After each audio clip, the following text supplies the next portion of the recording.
ഒരു ജോലിയിൽ വ്യാപൃതനാകുമ്പോൾ മനസ്സും ശരീരവും ആ ജോലിയിൽ നട്ടുകൊണ്ട് ഒരാൾ പാലിക്കുന്ന മൗനം സത്യത്തിൽ സർഗാത്മകതയാണ്.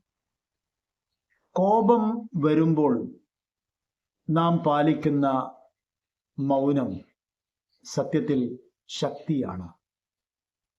വിഷമമുണ്ടാകുമ്പോൾ നാം പാലിക്കുന്ന മൗനമാകട്ടെ അഭിമാനമാണ്.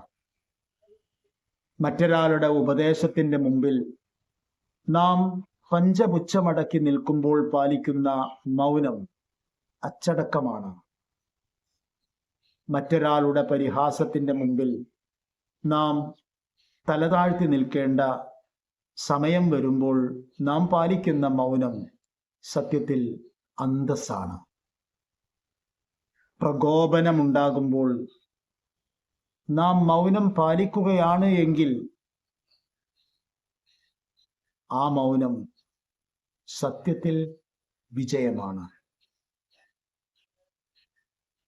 നാവ് തുറക്കുന്നതിനേക്കാൾ നല്ലതാണ് ഇങ്ങനെ പറയുമ്പോൾ നാവ് തുറക്കാതിരിക്കുന്നത്.